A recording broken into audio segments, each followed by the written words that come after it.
Stop कर. चल संदीप गावंडे, वर्ग 6वा, जिल्हा परिषद प्राथमिक शाळा कापशिरोडचे विद्यार्थी आज बाबासाहेबांबद्दल आपल्याला 2 शब्द बोलणार आहे. ते तुम्ही शांत चित्ताने ऐकावे.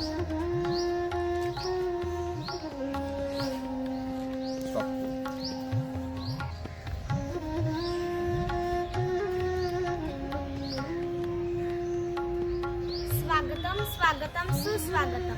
नमस्कार, माझे नाव आचल संदीप गावंडे. मी इयत्ता 6वी मध्ये शिकते.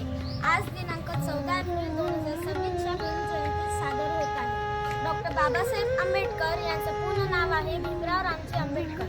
त्यांना लहानपणी भिवा म्हणत. ते पण आपल्यासारखेच शाळा शिकत होते. आपण वर्गात छान हवेत बसतो आणि ते वर्गाच्या बाहेर व्हरांड्यात. त्यांना कुणी सोबतही नाही, मित्रही नाही. त्यांच्या मनाची अवस्था तोच जाणे.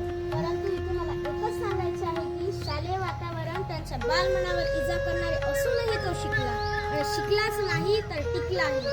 मात करणारा विद्यार्थी कसा पुढे जातो याचे सुंदर उदाहरण ठरला. शाळेला मंदिर म्हणतात. या मंदिर नावाच्या पावित्र्यात त्याच्यावर होत असलेले भेद शिक्षणाबरोबर स्वीकारलेच होते. याचे ठसीकरण त्याच्यात कायम झाले. शिकता शिकता शिक्षणात मातब्बर झाला. जेव्हा त्याची प्रतिभा वापरण्याची वेळ आली तेव्हा तो पूर्ण न्यायी बनला. अन्याय आणि मन दुखते या अनुभवाला त्यांनी समानतेत ठेवले. सामाजिक त्रासाने वैतागलेला असूनही संविधान लेखनात समाजाचे सर्वांगीण भले केले. असा त्याचा जीवन प्रवास विकासाचे सुंदर उदाहरण ठरले. तेव्हा त्यांना सदस्य जन्मले.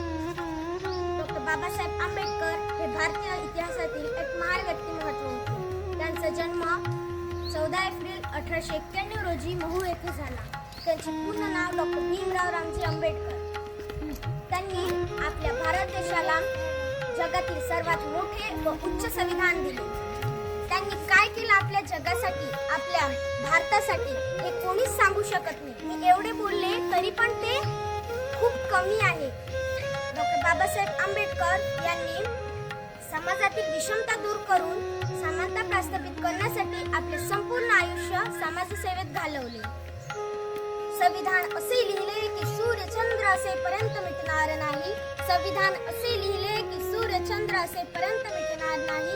तृण माझ्या बाबासाहेबांचे, की तृण माझ्या बाबासाहेबांचे या जन्मात कधीच फिटणार नाही, कधीच फिटणार नाही. शूद्रपैकी जन्म घेतला, प्रत्येक वर्णाचा विकास करविला. बघता बघता या मानवाचा महामानव झाला, महामानव झाला. असे ते न्यायमूर्ती, शिल्परत्न, मुखनायक, कायदे पंडित, सुवर्णरत्न, बोधिसत्व, परमपूज्य भारतरत्न डॉक्टर बाबासाहेब आंबेडकरांचा विजय असो. एवढं बोलून मी माझे 2 शब्द संपवले व जाता जाता एवढेच बोलते की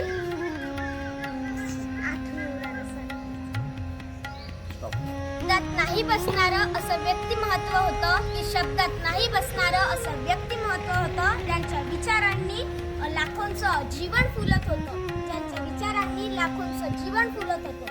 माणूस म्हणून जगायला शिकवणारा तो महापुरुष भीम म्हटलं तर हृदय भरून येत होतं, हृदय भरून येत होतं. एवढं बोलून मी माझे 2 शब्द संपविते. नमो बुद्धाय. आचल संदीप गावंडे हिने डॉक्टर बाबासाहेब आंबेडकर यांच्या जीवनपटावर येऊन जे शाळा शिकत होते लहानपणीचा आणि नंतर पूर्वार्ध जो शब्दांमध्ये व्यक्त केला आहे, जे शब्द रचना व्यक्त केली ती अप्रतिम व्यक्त केली तिने. आणि थोडक्यात बाबासाहेबांचा जीवनपट आपल्या दृष्टीपटलावर त्यांनी सादर केला आहे. त्याच्यासाठी तुम्हाला एकदा जोरदार टाळ्यावाजून स्वागत करायचं. तुम्ही घ्या आणि आपल्याला पण थोडंसं चांगलं बोलता आलं पाहिजे यासाठी प्रयत्न करा. आपण बोलतो, आपण क्लासमध्ये वर्गात बोलतो, एकमेकांशी बोलतो, पण जेव्हा समोर उभं राहून बोलायची वेळ येते ना तर आपली पोकळी बसते, तर बोलता नाही. त्यासाठी थोडंसं शिका. वर्गात कान गोष्टी नाही करायची.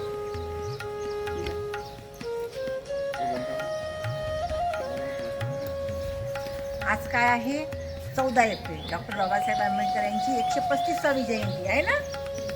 तर पहा, महापुरुषाची जयंती आपण शाळेत साजऱ्या करतो. आपल्या शाळेत कोणत्याही भायपुरुषी जयंती असली पुण्यतिथी असली तरी आपण सगळ्यांनी हजर राहायला पाहिजे.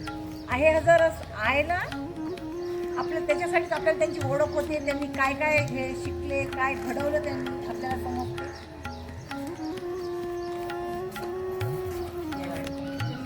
पहा, आज आपण सर्वजण आपल्या शाळेमध्ये डॉक्टर बाबासाहेब आंबेडकर यांची जयंती साजरी करण्यासाठी जमलो आहोत. तुम्ही मुलांनी खूप छान छान भाषण केले, पण माझं एकच म्हणणं आहे तुमच्यासाठी की डॉक्टर बाबासाहेब हे दिवसातले 18 तास अभ्यास करायचे. किती? 18. त्यांची परिस्थिती एवढी गरीब होती की त्यांच्याकडे पुस्तकं घ्यायला पैसे नव्हते, जेवण करण्यासाठी पैसे नव्हते. आपल्या एका पाठातच दिलेलं आहे की ते एका लायब्ररीमध्ये जाऊन अभ्यास करायचे. तर तिथला जो लायब्ररी मॅन आहे त्याला वाटायचं की हा व्यक्ती किती तास अभ्यास करतो, जेवण नाही, काहीच नाही. आणि त्यांची परिस्थितीच नव्हती. त्यांच्याकडे जेवढे थोडेफार पैसे होते ते सगळे पैसे ते पुस्तकं खरेदी करण्यासाठी खर्च करायचे. स्वतःसाठी काही शाल नाही, खाणं नाही, काहीच नाही. आणि जेवढं ज्ञान मिळेल त्यांना एवढी आवड होती की पूर्ण ज्ञानाचा साठा त्यांनी त्यांच्या जीवनामध्ये केला होता. पहा, तुम्हाला वाटते मला पेन्सिल नाही, पेन नाही, त्यांच्याकडे तर काहीच नव्हतं, पण त्यांची इच्छा एवढी दांडगी होती की काही ना काही करायचं होतं देशासाठी. 18 तास म्हणजे सांगा, उरलेल्या 6 तासामध्ये त्यांची झोप, बाकीचं सगळं सगळं सगळं. तर आपल्याला त्यांच्याकडून एकच गुण घ्यायचा नाही, तुम्ही तेवढा तास करा असं म्हणतच नाही. जर तुमची इच्छा असेल की आपल्याला बाबासाहेबांसारखंच काही ना काहीतरी बनायचं आणि देशासाठी योगदान करायचं, तर ते त्यांच्यासाठी एवढा आदर्श होईल. त्याच्यासाठी आपण जयंत्या पुण्यतिथ्या का साजऱ्या करतो की या थोर पुरुषांनी किती जीवाचं रान केलेलं आहे आपल्या देशासाठी. ते आता आपल्यामध्ये नाहीत, पण त्यांनी केलेलं आपल्याला टिकवून जरी ठेवता आलं तरी खूप आहे. त्याच्यासाठी आपल्यालाही खूप वाचन करावं लागेल, नवीन नवीन माहिती मिळवावं लागेल, आपल्या देशासाठी आपल्यालाही झटावं लागेल. आता इतकं करून ठेवल्यावर आपलं तेवढं कर्तव्य आहे की नाही? आहे ना? म्हणून त्या आज तुम्ही एक फोन करा असा की मी सुद्धा बाबासाहेबांसारखा खूप खूप अभ्यास करेल, माझं खूप ज्ञान वाढवेल आणि त्या ज्ञानाचा माझ्या देशासाठी खूप उपयोग करेल. तुमच्या प्रत्येक वर्गात काही काही हुशार मुली आहेत की नाही? त्यांनी जरी त्यांना येत नाही, त्यांना शिकवलं तरी तुमची सुरुवात होते अशी. नाही, आपण समाज सुशिक्षित करण्यासाठी काही ना काही प्रयत्न करीत आहोत. तेव्हा त्यांच्या आत्म्याला शांती मिळेल की आपण जे करून ठेवलेलं आहे त्याच्यासाठी शाळेतल्या मुलांनी काही आपला आदर्श घेतला आणि ते सुद्धा ठरवून त्या मार्गाने. सगळे बाबासाहेब बनतील नाही, पण काही तर जण बनतील. प्रयत्न जो करणार आहे आपलं लक्ष ठेवायचं डोळ्यासमोर की मला हे बनायचं आहे, आणि त्या लक्ष्याप्रती आपण जर खूप प्रयत्न केले तर तिथपर्यंत जाणं काहीच कठीण नाही. काहीच कठीण नाही. मनापासून टीचर सांगतात म्हणून नाही, मनापासून वाचन करायचं, मनापासून अभ्यास करायचा, चांगल्या सवयी लावायच्या. किती चांगल्या सवयी होते की नाही? मग तुम्ही सगळं असं मुलं हुशारच आहात तुम्ही, पण